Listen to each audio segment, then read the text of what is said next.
नमस्कार, मैं बबली गोस्वामी अपने channel NCERT for all exams में आप सभी का स्वागत करती हूँ।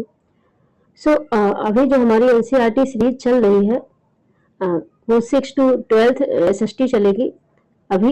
तो अभी 6 क्लास मेरा कंप्लीट हो गया है, जो आप प्लेलिस्ट भी बन गई है जिसमें आप देख सकते हैं।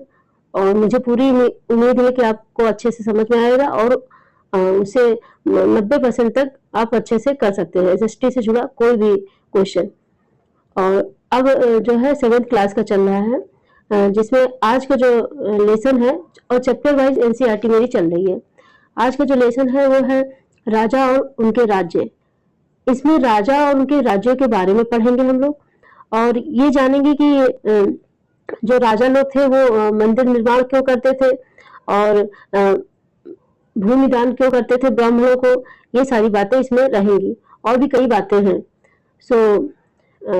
शुरू करने से पहले एक रिक्वेस्ट है कि वीडियो लाइक कर दीजिएगा अगर पसंद आए तो, और चैनल सब्सक्राइब कर लीजिएगा, बेल आइकन को प्रेस कर दीजिएगा ताकि जो भी मेरा वीडियो आएगा नेक्स्ट वो आप देखिएगा। और हमें पूरा यकीन है आपको अच्छे से समझ में आएगा। और एक और बात कहनी है कि सीटेट से जुड़ा जो भी क्वेश्चन है वो आप कमेंट में पूछ सकते हैं। और सीटेट का कुछ ट्रिक भी मुझे मालूम है जिसके जरिए आपको पढ़ना होगा। ट्रिक 100% काम नहीं आता है, पढ़ना होगा, सारे सब्जेक्ट को अच्छे से पढ़ना होगा। लेकिन चूंकि टाइम का भी खेल होता है, इसलिए उस टाइम को कैसे मैनेज करना है, ये टाइम अगर जो कम बचा है तो क्या करना है, ये सारी बातें हम आगे एक वीडियो सीटेट पर बनाएंगे। जब थोड़ा पास आने लगे, जनवरी में होगा सीटेट, जनवरी 2025 में, तब बताएंगे आपको। बस आप जुड़े रहिए और मुझे पूरा यकीन है आप हमसे जुड़े रहेंगे तो सीटेट आपका क्वालिफाई हो जाएगा। क्योंकि कुछ ऐसे ट्रिक्स मुझे मालूम है, क्योंकि मैंने 3 बार सीटेट दिया है, 3 बार क्वालिफाई किया है और जनरल कैटेगरी में है। अब नंबर तो दिखाने की जरूरत नहीं, क्योंकि नंबर दिखाओ तो फिर यही होता है कि हाँ दिखाया जा रहा है खूब सारा।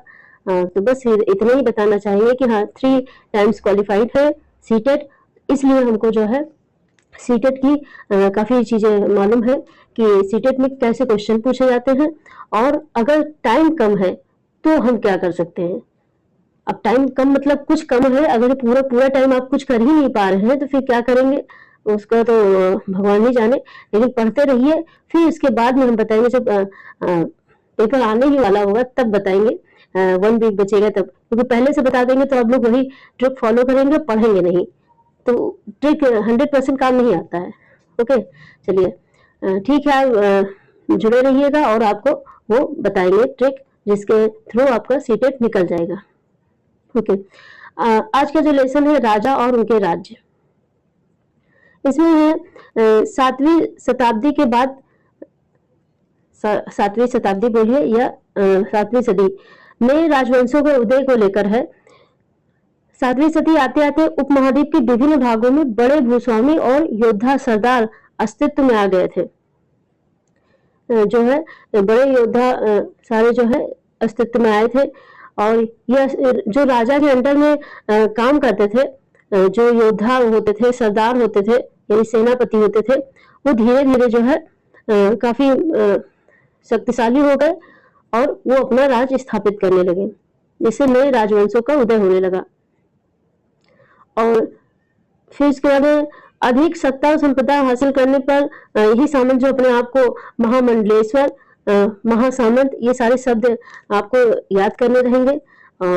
शब्दों का जाल है सारा, ताकि जब मालूम रहेगा तो फिर कोई प्रॉब्लम नहीं होगी।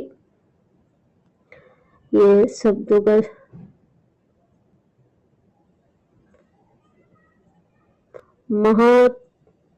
मंडलेश्वर,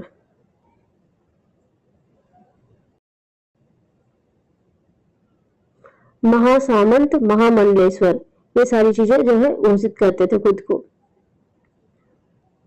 फिर आगे जो है इसमें बताया गया है कि जो एक उदाहरण मिला है ढक्कन में राष्ट्रकूटों का, जो कर्नाटक के चालुक्य राजाओं के अधीनस्थ थे, पहले उनके अंडर में आते थे। 8वीं सदी के मध्य में एक राष्ट्रकूट प्रधान दत्ती दुर्ग ने अपने चालुक्य स्वामी की अधीनता से इनकार कर दिया। इसने जो है चालुक्य राजवंश जिसके अंतर्गत ये काम करता था, उनकी अधीनता को इनकार कर दिया कि आपके अंडर में नहीं रहेंगे और युद्ध किया। उसने हराया और हिरण गर्भ जिसका अर्थ है सोने का गर्भ नामक एक अनुष्ठान किया। मैंने पहले भी ये टॉपिक था क्लास 6 में कि राजा कैसे बनते थे, तो उसमें बताया गया था अनुष्ठान करते थे पुरोहितों के द्वारा। जो राजा बनना चाहते थे वो अनुष्ठान कराते थे। राजा कौन बनना चाहता था? जो शक्तिशाली होता था। और उसमें एक घोड़ा छोड़ दिया जाता था। उस अनुष्ठान का क्या नाम था? कमेंट में जरूर करिएगा, हम थोड़ा सा उसे बताते हैं। कमेंट में लिखिएगा उस अनुष्ठान का क्या नाम था जिसे राजा घोषित करते थे। उसमें घोड़ा छोड़ देते थे और जो उस घोड़े को रोकता था वो राजा से युद्ध करता था, और जो नहीं रोकता था, घोड़ा जहां तक जाता था उतना सारा क्षेत्र जो है उस राजा के अंडर में आ जाता था। वो खुद को राजा घोषित कर देता था। ये सारी बातें हैं। तो ऐसे ही इसने अनुष्ठान किया, सोने का गर्भ नामक एक अनुष्ठान किया जिसे हिरण गर्भ नामक अनुष्ठान बोलते हैं। और यह अनुष्ठान ब्राह्मणों की सहायता से संपन्न किया जाता था। तो यह माना जाता था कि इससे याजक यानी जो यज्ञ कर रहा है जन्म से क्षत्रिय न होते हुए भी क्षत्रिय के रूप में दोबारा क्षत्रियत्व प्राप्त कर लेगा, उसको क्षत्रिय माने जाना रहेगा। आपको मालूम होगा कि पहले जो था वर्ण व्यवस्था थी, और वर्ण व्यवस्था के अंतर्गत सबको अपने अपने काम दिए गए थे, सबका अलग अलग काम था। ब्राह्मण का था कर्मकांड, पूजा पाठ, अध्यापन, और क्षत्रिय का था राजा बनना और युद्ध करना, यानी लोगों की रक्षा करना, उसकी रक्षा के लिए युद्ध करना। और वैश्य का था किसानी, पशुपालन और व्यापार। और जन, शूद्र शब्द का इस्तेमाल नहीं हुआ था, जो आज लोग बोल देते हैं शूद्र शब्द का कहीं इस्तेमाल नहीं है, जन का है, यानी सामान्य जन की बात, जो इन तीनों में नहीं आते हैं, इन तीनों के यहाँ काम करते हैं, ये इन तीनों के अंदर में काम करते हैं, उनको जन बोला जाता है, सामान्य जन बोला जाता था। ओके, ये बातें हैं। और फिर उसके बाद कुछ अन्य उदाहरण है। उद्यमी परिवारों के पुरुषों ने अपनी राजशाही कायम करने, उद्यमी परिवार यानी जो बिजनेस वाले होते थे, बिजनेस परिवार के लोग, वो चाहते थे कि हमें राजशाही व्यवस्था मिले, तो वो सैन्य कौशल का इस्तेमाल किया। मिसाल के तौर पर अब लोगों का नाम बताया जा रहा है। कदम्ब, मयूर शर्मण और गुर्जर प्रतिहार हरिश्चंद्र ब्राह्मण थे, जिन्होंने अपने परंपरागत पेशे को छोड़कर शस्त्र को अपना लिया और क्रमशः कर्नाटक और राजस्थान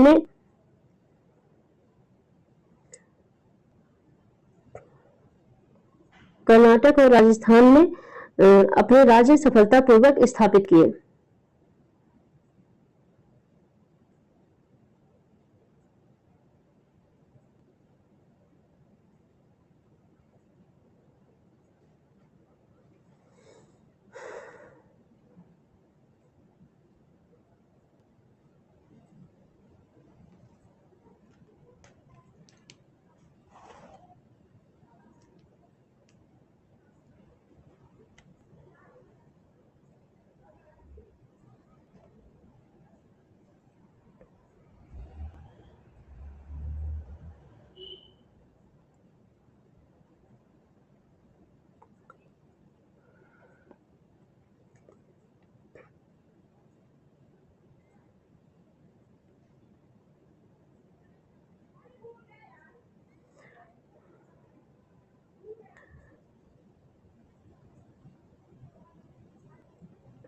इस पॉइंट को अंडरलाइन कर लीजिएगा। गुर्जर प्रतिहार ब्राह्मण हरिश्चंद्र ब्राह्मण थे, उन्होंने अपना परंपरागत पेशा छोड़ के यानी कर्मकांड वाला छोड़कर राजा बने और कर्नाटक राजस्थान में अपने राज्य सफलतापूर्वक स्थापित किए। अब अगला आता है राज्यों में प्रशासन। राज्यों में प्रशासन को लेकर है। इन नए राजाओं में से कईयों ने अपने को बड़े बड़े उपाधियां दी, जैसे महाराजा आधिराज यानी राजाओं के राजा, त्रिभुवन चक्रवर्ती, 3 भुवनों का स्वामी, ये सारे उपाधियां इन्होंने दिए। इसी तरह अन्य भारी भरकम उपाधियां लोगों ने दिए। अच्छा, आगे इस तरह के दावों के बावजूद वे अपने सामंतों, साथ ही साथ किसान, व्यापारी और तथा ब्राह्मण के संगठनों के साथ अपनी सत्ता की साझेदारी करते थे। इतने ज्यादा पावरफुल खुद को घोषित करने के बावजूद जो है ये लोग किसान, व्यापारी और ब्राह्मणों के संगठनों के साथ सत्ता की साझेदारी करते थे, यानी मिलकर जो है काम करते थे, मिल बांट के। अब इसको आप अपने उसमें कुछ भी समझ सकते हैं, क्योंकि जो राजतंत्र था तो राजतंत्र में, लोकतंत्र में भी सब मिलके खाते हैं सारे, तो उसमें भी यही था। इन सभी राजाओं में उत्पादकों, किसानों, पशुपालकों, कारीगरों से संसाधन इकट्ठे किए जाते थे। इनको अक्सर अपने उत्पादों का एक हिस्सा त्यागने के लिए मनाया, बाध्य किया जाता था। कभी कभी इस हिस्से को लगान मानकर वसूला जाता था, क्योंकि प्रायः प्राप्त करने वाला भूस्वामी होने का दावा करता था। ये लोग भूस्वामी होने का दावा करते थे कि हम जो है, जैसे सामंत है ना, तो कहते हम इसके स्वामी हैं, इसलिए आपने यहाँ पे उत्पादन किया तो उसका एक हिस्सा मुझे चाहिए। अब जैसे लिखा है 400 कर।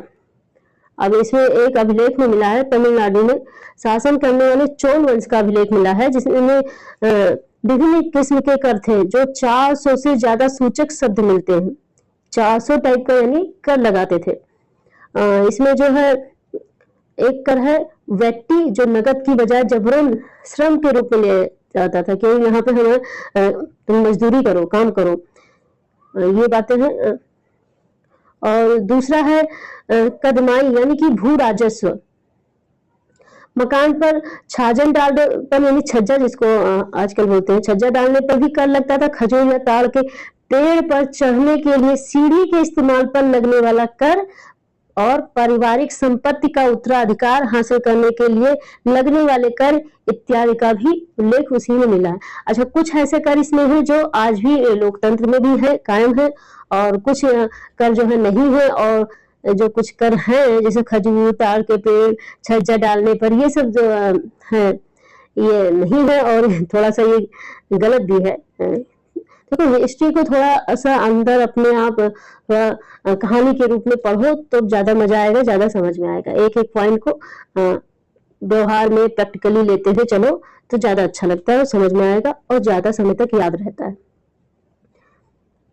ये संसाधन राजा की व्यवस्था का वित्तीय आधार बनते थे। साथ ही मंदिरों और दुर्गों के निर्माण में भी इस्तेमाल होते थे। जो सब कर लेते थे वो मंदिर के निर्माण में काम आते थे, मंदिर और दुर्ग। अच्छा, राजा लोग, ये सामंत लोग मंदिर का जो निर्माण करते थे, उसकी एक वजह ये थी कि इससे जो है लोगों के बीच हमारी जो है प्रभाव बना रहे और लोगों को लगे कि हाँ, धर्म का काम हो रहा है, इसलिए भी ये बनवाते थे। और संसाधन का इस्तेमाल युद्ध को लड़ने में भी किया जाता था, जहां पे ज्यादा धन मिल सकता था, और जमीन और व्यापारिक मार्गों की प्रयोग की संभावनाएं बनती थी।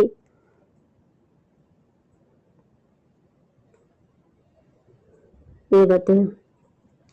राजस्व वसूली के लिए पदाधिकारियों की नियुक्ति सामान्यतः प्रभावशाली परिवारों से किया जाता था। अच्छा, यही अंग्रेजों का भी था, जो कर वसूली, जमींदार, ये सब जो बनाते थे, प्रभावशाली परिवार को ही बनाया जाता था। प्रभावशाली मतलब धनी परिवार को ही बनाया जाता था। और धनी मतलब होता था पहले कि हाँ, कोई सवर्ण या ओबीसी, यही दो कैटेगरी ज्यादातर धनी रहती थी।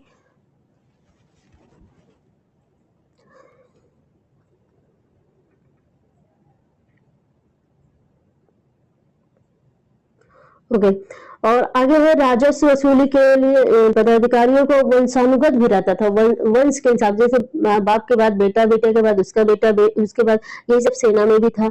और सेना में साथ में था, निकट संबंधियों को दिया जाता था ऊंचे औहदे, पद।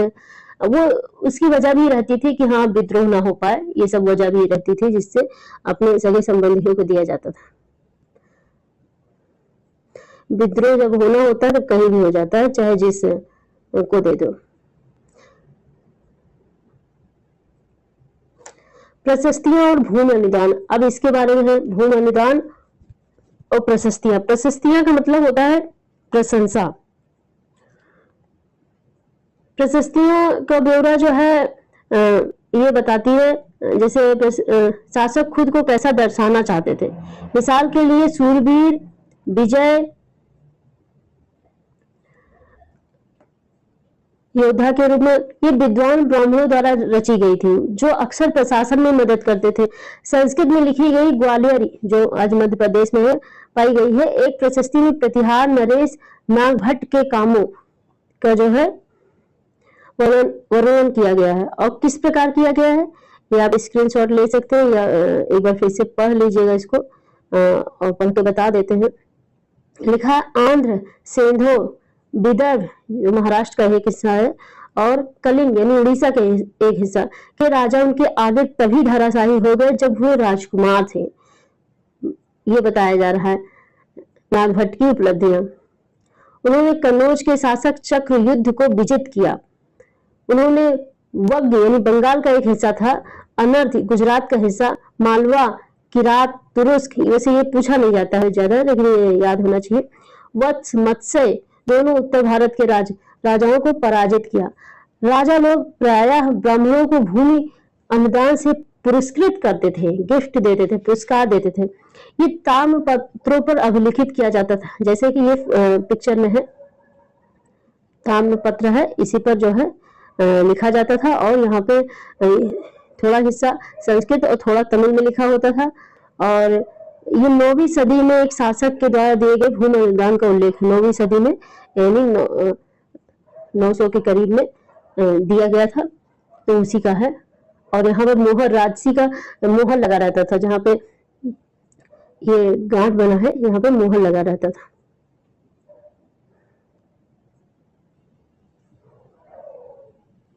यह एक प्रमाणिक दस्तावेज है कि हाँ राजा ने इस ब्राह्मण को दिया है, ये बातें रहती थी इसमें।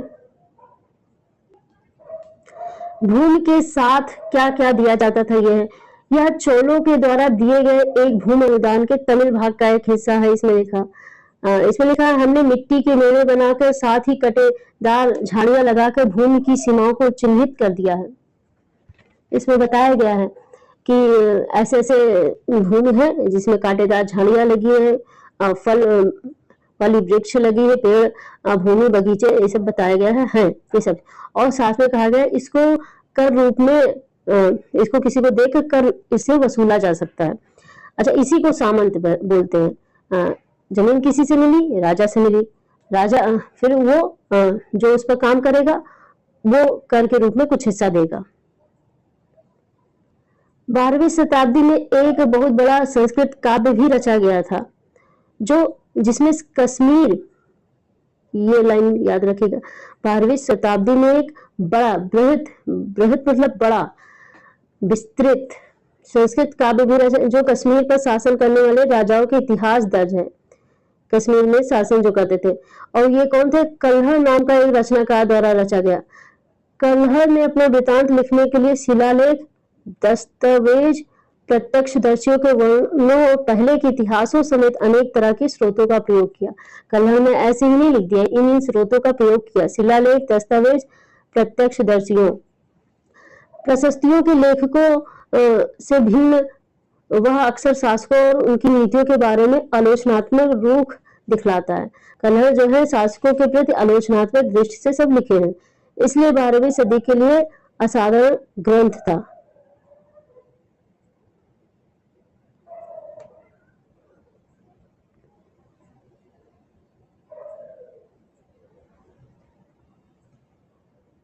त्रिपक्षीय संघर्ष, और इसमें संघर्ष को लेकर है।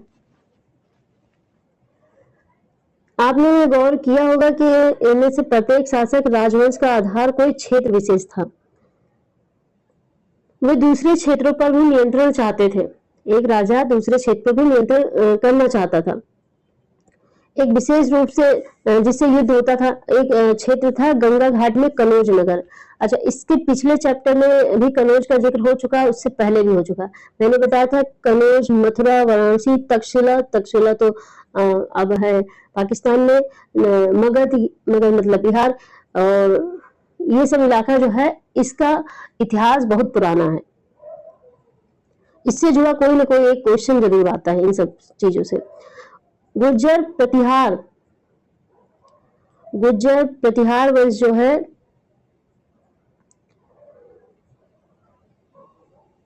पाल वंशों के शासक सदियों तक कनौज के ऊपर नियंत्रण को लेकर आपस में लड़ते रहे। क्योंकि इस लंबी चली लड़ाई में 3 पक्ष थे, इसलिए त्रिपक्ष बोलते हैं। जब ये क्वेश्चन आए कि त्रिपक्षीय संघर्ष क्या है, तो इसका आंसर हुआ गुर्जर, प्रतिहार, राष्ट्रकूट। गुर्जर प्रतिहार एक हो गए ना, राष्ट्रकूट, पाल वंश, ये सब थे। अच्छा, पाल वंश, पाल सरनेम आज भी लोग लिखते हैं। चूंकि इस लंबी चली लड़ाई में 3 पक्ष थे, इतिहासकारों ने प्रायः इसकी जो चर्चा त्रिपक्षीय संघर्ष के रूप में की है। ये बात हो गई। शासकों ने बड़े मंदिरों का निर्माण करवाकर अपनी सत्ता, अभी जो बताया था, अपनी सत्ता और संसाधनों का प्रदर्शन का प्रयास करते थे, या कह दीजिए अपनी शक्ति का प्रदर्शन करते थे। इसलिए जब वे एक दूसरे के राज्यों पर आक्रमण करते थे तो मंदिरों पर आक्रमण करते थे। अच्छा, मंदिरों पर आक्रमण का जो प्रमाण मिला है वो भी बाहरी जो मुस्लिम शासक थे, इस्लामिक शासक, उनका जिक्र हुआ है इसमें, और लोगों का भी नहीं हुआ है, अभी ऐसा है नहीं प्रमाण। जैसे इसे बताया गया है, अफगानिस्तान के गजनी का महमूद, अफगानिस्तान के गजनी जगह का महमूद ऐसा ही शासक है जिसने धार्मिक पूर्वाग्रह से प्रेरित होकर, ये तो कहा जा रहा है धार्मिक एनसीईआरटी का धार्मिक पूर्वाग्रह से ग्रसित होकर, लेकिन लूटपाट भी करनी थी उसको, उपमहाद्वीप पर 17 बार यानी 1000 से 1025 ईस्वी के बीच हमला किया। 17 बार, 17 बार बहुत होता है। उसका निशाना था संपन्न मंदिर, जिसमें गुजरात का सोमनाथ मंदिर भी शामिल था। इसके बारे में लोगों को पता है, 17 बार हमला हुआ था, और सोमनाथ मंदिर आज कहाँ है ये देख सकते हैं। महमूद जो धन उठा ले गया, उसका बहुत हिस्सा उसने अपने गजनी में एक वैभवशाली राजधानी का निर्माण किया, खूब अच्छी राजधानी बनाई वहां पे। अच्छा, और है युद्ध करने वाले दूसरे राजाओं में चाहमान भी थे, जिसको बाद में चौहान कहा जाने लगा। चौहान को चाहमान कहा जाता है। कहीं चाहमान ऑप्शन में लिखा है तो ये कंफ्यूज मत होना कि चौहान कहाँ है, चौहान कहाँ है। चौहान को चाहमान भी बोलते थे पहले। वे दिल्ली और अजमेर के आसपास के क्षेत्र पर शासन करते थे। ये 2 जगह थे, दिल्ली और अजमेर। अजमेर कहाँ है, राजस्थान में। उन्होंने पश्चिम और पूर्व की ओर अपने नियंत्रण स्थापित कर लिए। जैसे ये है उत्तर, दक्षिण, पश्चिम,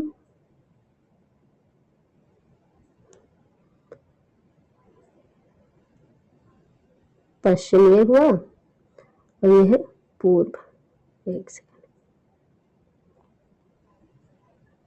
पूर्व।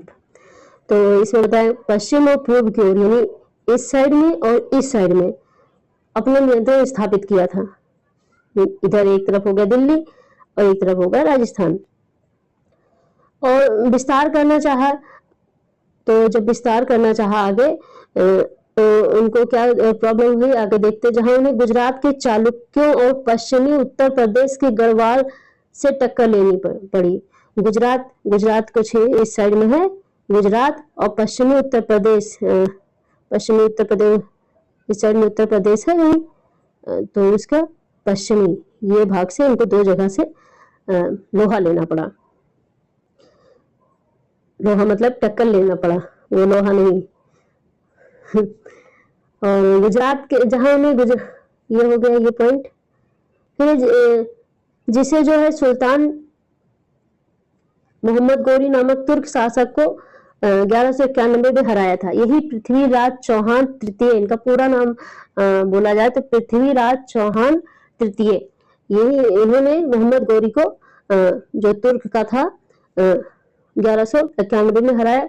लेकिन दूसरे ही साल 1192 में उसके हाथों हार मिली, हार गए।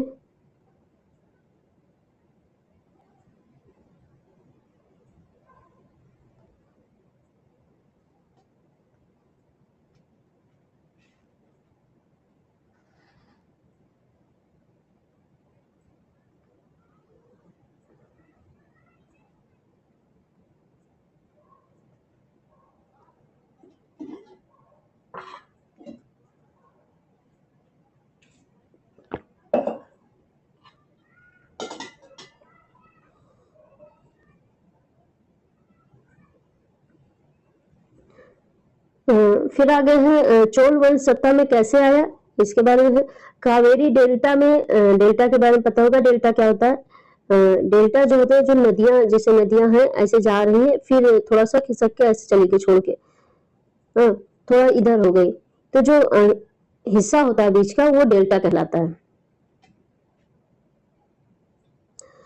कावेरी डेल्टा में मुट्टरीयार नाम से प्रसिद्ध एक छोटे से मुखिया परिवार की सत्ता थी। बताया जा रहा है कावेरी डेल्टा में मुट्टरीयार, ये याद रखना, मुट्टरीयार नाम से प्रसिद्ध एक छोटे से मुखिया परिवार की सत्ता थी। वे कांचीपुरम के पल्लव राजा के मातहत पुरैयार के चोलवंशी प्राचीन मुखिया परिवार के बिचाले ने 9वीं सदी के मध्य में मुटियारों को हराकर डेल्टा पर कब्जा कर लिया। उसने वहां तंजापुर शहर और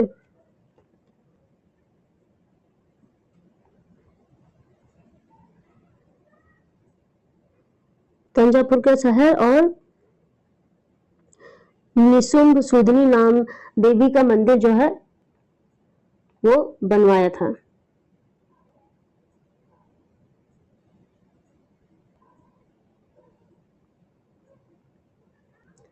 आगे का है भव्य मंदिर और कांस्य मूर्ति कला। अब इसमें भव्य मंदिर निर्माण को लेकर और कांस्य की मूर्ति कला को लेकर बातें हैं।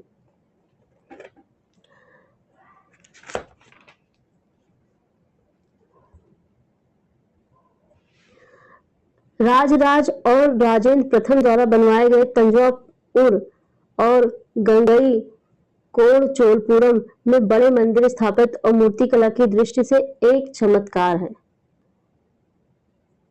ये है, ये मंदिर है,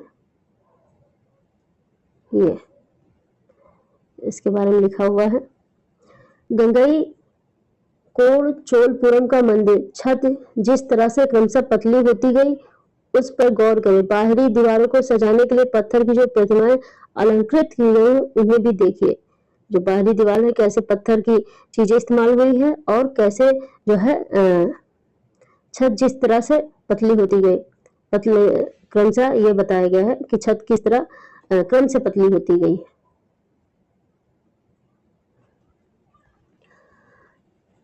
चोल मंदिर जो है, चोल मंदिर अक्सर अपने आसपास विकसित होने वाली बस्तियों के केंद्र बन गई। वे शिल्प उत्पादन के केंद्र थे। ये मंदिर शासकों और अन्य लोगों द्वारा दी गई भूमि से भी संपन्न हो गए। ये सब बताया जा रहा है। भूमि की उपज उन सारे विशेषज्ञों का निर्वाह करने में खर्च होती थी जो मंदिर के आसपास रहते थे और उसके लिए काम करते थे। पुरोहित, मालाकार, बावर्ची, मेहता, संगीतकार, नृत्यक इत्यादि। दूसरे शब्दों में मंदिर सिर्फ पूजा आराधना के स्थान नहीं थे, आर्थिक, सामाजिक और सांस्कृतिक जीवन के केंद्र भी थे। जो आज भी है, मंदिर सिर्फ पूजा और आराधना के लिए नहीं होता, आर्थिक, सामाजिक और सांस्कृतिक जीवन के केंद्र भी होते हैं। इस बात से आप लोग भी सहमत होंगे। चोल कांस्य प्रतिमाएं संसार की सबसे उत्कृष्ट कांस्य प्रतिमाओं में गिनी जाती है। जो चोल वंश में जो प्रतिमा बनी थी कांस्य की, वो आज भी बहुत ज्यादा अच्छी मानी जाती है। मंदिर के साथ जुड़े हुए शिल्पों में सबसे विशिष्ट था, जो उस समय जो शिल्प का काम किया गया सबसे विशिष्ट था कांस्य प्रतिमाएं, यानी मूर्तियां जो बनी थी उस युग में। ये देखिए मूर्ति,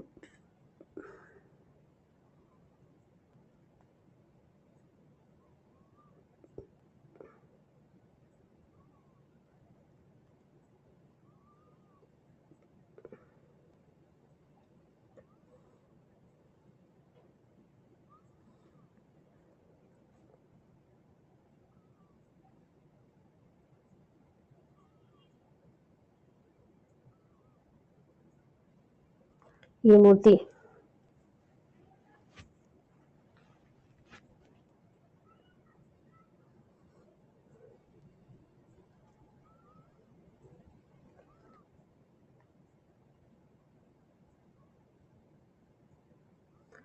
कृषि और सिंचाई को लेकर है अगला टॉपिक। इसमें बताई गई है चोलों की कई उपलब्धियां कृषि में हुए नए विकासों के माध्यम से संभव हुई। जो मानचित्र में देख सकते हैं, मानचित्र 2 में।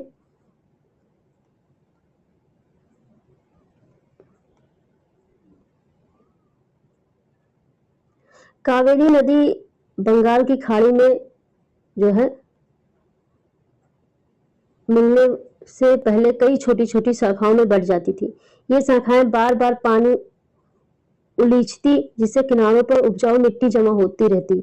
शाखाओं का पानी कृषि, विशेषता चावल की खेती के लिए आवश्यक आर्द्रता भी मुहैया कराती थी।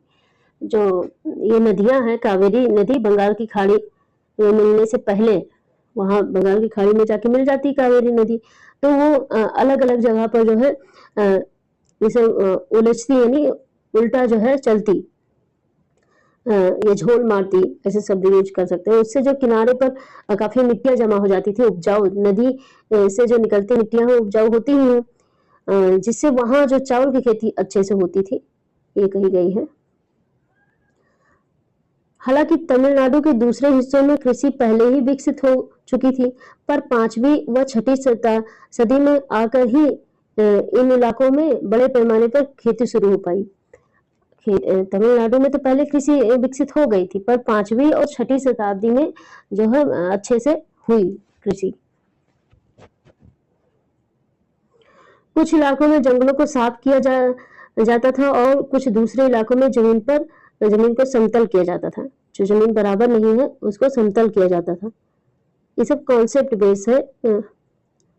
डेल्टा क्षेत्र में बाढ़ को रोकने के लिए तटबंध बनाए जाने थे और पानी के खेतों तक ले जाने के लिए नहरों का निर्माण होना था। कई क्षेत्रों में जो है एक साल में 2 बार फसलें उगाई जाती थी। आज भी जो है कई ऐसे फसल है जो एक साल में 2 बार उगाई जाती है। उस समय बहुत बड़ी बात थी एक साल में 2 बार फसलें उगाई जाना। कई जगहों पर फसलों की सिंचाई कृत्रिम रूप से करना जरूरी था। कृत्रिम रूप से जैसे कि सिंचाई के लिए कई पद्धतियां अपनाई जाती। कुछ इलाकों में कुएं खोदे गए थे और कुछ अन्य जगहों में बारिश के पानी को इकट्ठा करने के विशाल सरोवर यानी तालाब इस्तेमाल होता था।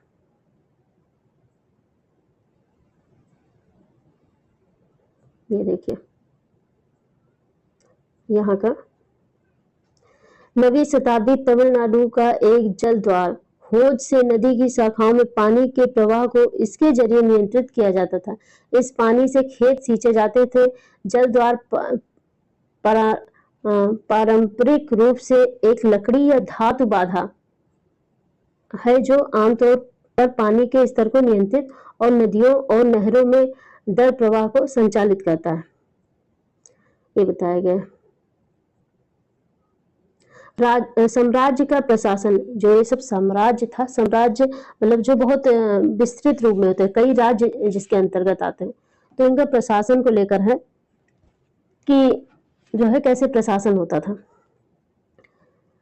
प्रशासन किस प्रकार से संगठित था। किसानों की बस्तियां को उर कहलाती थी। सिंचित खेती के लिए बहुत समृद्ध हो जाती थी। इस तरह के गांवों के समूह को नाड़ू कहा जाता था। जो किसानों की बस्तियां होती थी, जहां किसान ज्यादा होते थे, उस बस्ती को उर कहा जाता था। और जो सिंचित खेती के साथ बहुत समृद्ध हो जाती थी जो गांव, उस गांव के समूह को नाड़ू कहा जाता था। अच्छा, इससे पहले मैंने बताया था कि जो ब्राह्मण किसान होते, भूस्वामी होते थे, उनको जो बड़े भूस्वामी होते थे उनको सभा, उनके संगठन का नाम था, ये 6th क्लास में पढ़ाया जा चुका है, सभा बोला जाता था। और जो छोटे किसान होते थे, ये गैर ब्राह्मण होते थे, उनको बोला जाता था उर। तो इसलिए यहाँ पे किसानों की बस्तियां बोली गई, यानी कि ये किसान, जो छोटे किसान होते हैं उनकी बात हो रही है, जिनकी खुद के कृषि भूमि है और खुद उस पर खेती करते हैं, वो ये बात है। और आगे जो आएगा बताएंगे। तो इसमें बताई गई है जो सिंचित खेती के लिए बहुत समृद्ध, जहाँ पे सिंचाई अच्छी से होती थी, अच्छा सा उत्पादन होता था, उन सब गांवों को नाड़ू कहा जाता था। ग्राम परिषद और नाड़ू न्याय करने और कर वसूलने जैसे कई प्रशासकीय कार्य करते थे।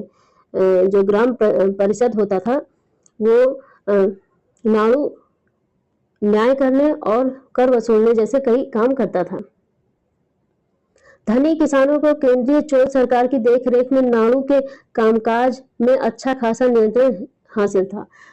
धनी किसान क्या, धनी लोग जो भी होते हैं, चाहे लोकतंत्र हो चाहे राजतंत्र हो, हमेशा उनका दबदबा रहता है। ये मैंने प्रैक्टिकली बोला, लेकिन एनसीईआरटी में जो लिखा है उसमें भी यही बात बताई जा रही है कि जो धनी किसान होते थे यानी बड़े भूस्वामी, वो नाड़ू जो संगठन का समूह का नाम बोला जाता था, वहां पे भी अच्छा खासा नियंत्रण था। उनमें से कई धनी भूस्वामियों को चोल राजाओं ने सम्मान के रूप में मुवेद वेलन यानी 3 राजाओं को अपनी सेवाएं प्रदान करने वाला वेलन यानी किसान, अरैयार यानी प्रधान, अरैयार ये सारे तमिल शब्द हैं, अरैयार यानी प्रधान जैसी उपाधियां दी और उन्हें केंद्र में महत्वपूर्ण राजकीय पद सौंपे गए। ये सब उपाधियां दी गई। कौन कौन से? मुवेद वेलन, मुवेद वेलन, एक सेकंड हाईलाइट कर दे, मुवेद वेलन, और दूसरा क्या था? अरैयार, अरैयार का मतलब होता है प्रधान, और मुवेद वेलन मतलब 3 राजाओं को अपनी सेवाएं प्रदान करने वाला वेलन यानी किसान। सारे तमिल शब्द हैं। भूमि के प्रकार के बारे में इसमें भूमि का जो प्रकार है,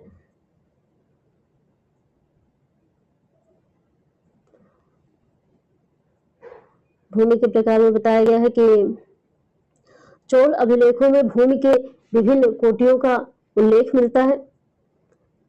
वेल्लन वकई किसानों के लिए इस्तेमाल होता था, जो बड़े किसान होते थे, बड़े भूस्वामी वाले।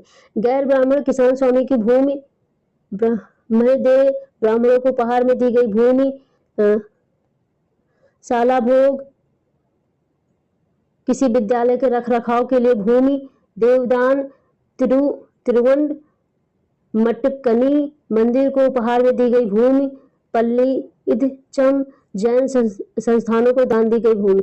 ये सब अभिलेख में बातें मिली हैं। ये सारी चीजें जो है अभिलेख में हैं। ब्राह्मणों को समय समय पर भूमि अनुदान या ब्रह्मदे, जिसको संस्कृत में बोलते हैं ब्रह्मदे, यानी ब्राह्मणों को दान देने के लिए प्राप्त हुआ। परिणाम स्वरूप कावेरी घाट और दक्षिण जो कावेरी घाट है और दक्षिण भारत के दूसरे हिस्सों में ढेरों ब्राह्मण बस्तियां अस्तित्व में आ गई। इससे जो है कई ब्राह्मण बस्तियां अस्तित्व में आ गई और प्रत्येक ब्रह्मदे की देख रेख प्रमुख ब्राह्मण भूस्वामियों की एक सभा द्वारा की जाती थी। जो दान दी जाती थी उसकी देख रेख जो है जो प्रमुख होते थे सभा में ब्राह्मणों की, वो करते थे देख रेख। ये सभाएं बहुत प्रभाव कुशल पूर्वक काम करती थी, कुशलता पूर्वक काम करती थी। इनके निर्णय शिलालेखों में प्रायः मंदिरों की पत्थर की दीवारों पर ब्यौरेवार दर्ज किए जाते थे। नगरम, नगरम किससे संबंधित है? व्यापारियों से। 6 क्लास में ही बताया जा चुका। कोई भी क्लास छोड़ने वाला है 6 से आपको पढ़ना ही है। 6 की हिस्ट्री पढ़ के या 6 की एसएसटी हिस्ट्री ज्योग्राफी पॉलिटी पढ़ के तब आगे बढ़ेंगे तो आपको सब कुछ समझ में आएगा। समझ लो रिवाइज होता है 6 का 7th में रिवाइज, 7th की जो अलग चीज है वो 8th में, 8th की 9th में, ऐसी सारे रिवाइज होगी, इसलिए 6 से पूरा पढ़ना है। तमिलनाडु के चिगलपुट किले के उत्तर मेरू से प्राप्त अभिलेख में इस बात को सविस्तार वर्णन है कि ब्राह्मणों की सभा का गठन कैसा था। ब्राह्मणों की सभा को लेकर इसमें जो है बताया गया है।